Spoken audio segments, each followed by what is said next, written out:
Bismillahirrahmanirrahim. Assalamu alaikum. I hope you're all fine. Today topic emphysema. Emphysema के बारे में आज हम डिस्कस करेंगे कि ये क्या है एंड इसके फंक्शन क्या है, इसके सिम्टम्स क्या होते हैं एंड ये कॉज वजह क्या बनती है एम्फाइसीमा। ये रिस्पिरेटरी डिसऑर्डर है। ये क्या है? रिस्पिरेटरी डिसऑर्डर है। जो डिजीजेस है उनके बारे में हम टॉपिक स्टार्ट कर रहे हैं।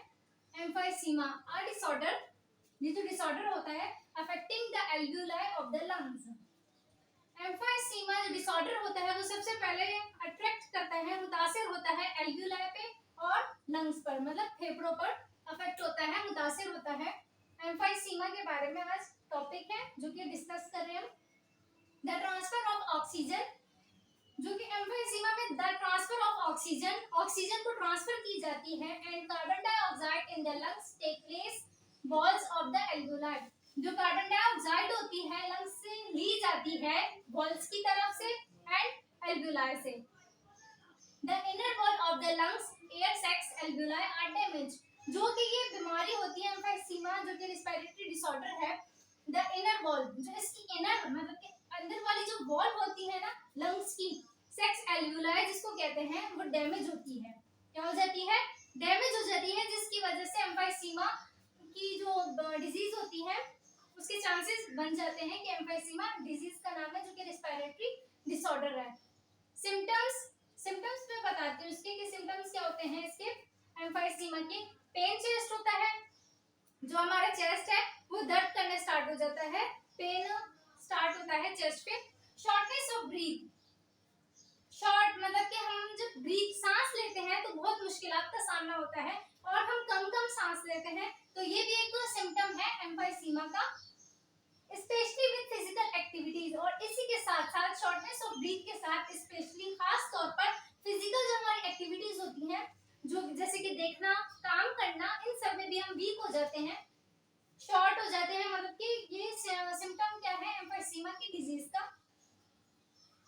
आगे स्पीक साउंड, और इसी के साथ साथ एम्फाइसीमा में जब हम बात करते हैं ना तो इसका एक सिम्टम ये भी बताया गया है कि एम्फाइसीमा की जब डिजीज होगी तो जब स्पीक, हमारा जो साउंड बॉक्स होता है ना यहाँ, वहां से खड़खड़ाहट सी महसूस होती है, अंदर से ही एक ऐसी अजीब सी साउंड प्रोड्यूस हो रही होती है। ये भी सिम्टम बताया गया है एम्फाइसीमा का कि जब ये सब सिम्टम्स हो तो समझ जाए कि ये डिजीज है एम्फाइसीमा की और ये रिस्पिरेटरी डिसऑर्डर है। व्हेन योर ब्रीथ, जब सांस लेने का प्रोसेस कंटिन्यू हो तो। फैटिजी, जब थकावट हो, ये भी बताया गया है कि एम्फाइसीमा जब थकावट होती है तब ये वो सिम्टम है एम्फाइसीमा का।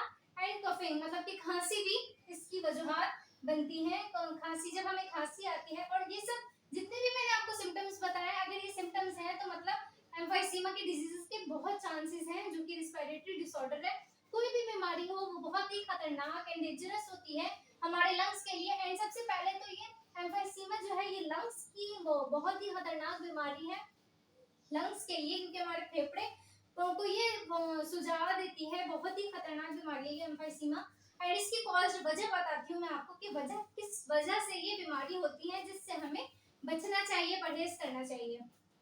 सबसे पहले वजह है, ये बहुत मेन वजह है जो मैं सबसे पहले आपको बताने वाली हूँ, कॉज ऑफ स्मोकिंग।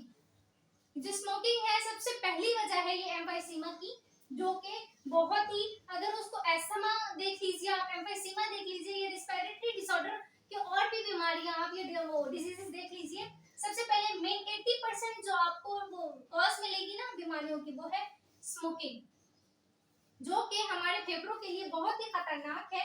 स्मोकिंग हमारे फेफड़ों को काला कर देती है। ये स्मोकिंग कोई सी भी हो हमारी बॉडी के लिए डेंजरस है, वो हमारे फेफड़ों को मतलब कि सुझा देती है एंड स्वेलिंग हो जाती है उस पे, और उसी के साथ साथ हमारे जो फेफड़े हैं वो काम करना बंद हो जाते हैं, काले पड़ जाते हैं।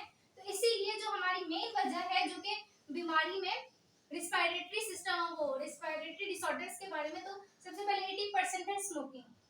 तो लिहाजा रिक्वेस्ट करती हूँ कि स्मोकिंग बहुत ही डेंजरस है हमारी बॉडी के लिए, परहेज किया करें इस चीज से। एंड सेकंड है डस्ट, जो भी मिट्टी के जर्रात होते हैं उससे भी ये, क्योंकि बाज़ औक़ात ना ह्यूमंस को डस्ट से एलर्जी होती है, खांसी होती है, छींकें आती हैं, तो इसीलिए डस्ट से भी मतलब कि ये मिट्टी के जो ज़रात होते हैं इन सब से भी बचना चाहिए। जब भी आप काम करें तो मास्क लगा के काम करें। एयर पोल्यूशन, जो भी एयर पोल्यूशन मतलब कि हवा की जो गंदगी होती है, आजकल हवा की भी गंदगी कोई साफ नहीं है तो गंदे ही रहता है। एयर पोल्यूशन जो भी है वो भी हमारे, क्योंकि हम ऑक्सीजन लेते हैं एंड कार्बन डाइऑक्साइड देते हैं प्लांट्स को, तो इसी तरीके से एयर पोल्यूशन होता है तो हमें सांस लेने में तकलीफ होती है, ब्रीथ लेने में, तो इसीलिए ये भी कॉज बनती है एम्फाइसीमा की, जो कि रिस्पिरेटरी डिसऑर्डर है। मैं आपको एक और वर्ड बता देती हूँ।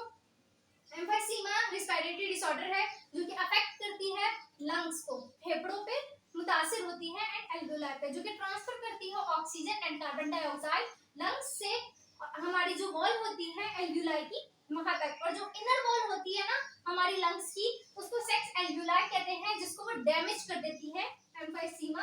और इसके जो सिम्टम्स है, सबसे पहले क्या है, चेस्ट पेन है, शॉर्टनेस ऑफ ब्रीथ है, स्पेशली फिजिकल एक्टिविटीज में हमें प्रॉब्लम होती है। और जब हम बात करते हैं तो हमारे सामने खड़खड़ाहट सी आती है जो कि अंदर से ही प्रोसेस होता है और फील भी होता है, तो समझ जाइएगा ये सिम्टम है एम्फाइसीमा की डिजीज का। हमें बहुत प्रॉब्लम होती है ब्रीथ मतलब सांस लेने में, और थकावट भी इसकी होती है, कफिंग मतलब खांसी भी। और उसकी जो कॉज बताई है वो सबसे पहले तो है स्मोकिंग, जो कि बहुत डेंजरस है बॉडी के लिए, हमारे लंग्स के लिए खत्म कर देती है, बिल्कुल खत्म कर देती है स्मोकिंग, हमारे लंग्स के काले कर देती है। और मिट्टी के ज़रात और एयर पोल्यूशन, ये सब क्या है, ये कॉज है। और भी बहुत सी कॉज है वो एम्फाइसीमा की, लेकिन मैंने एग्जाम्पल के तौर पे सिर्फ 3 आपको बताई हैं। तो इन सब चीजों से क्या परहेज करें, और जो भी सिम्टम्स बताएं इसको याद रखिएगा। आई होप कि आपको समझ आ गया होगा एम्फाइसीमा क्या है। वीडियो अच्छी लगी हो तो वीडियो को लाइक कीजिएगा, शेयर एंड सब्सक्राइब कीजिएगा। Thanks for watching. Allah Hafiz.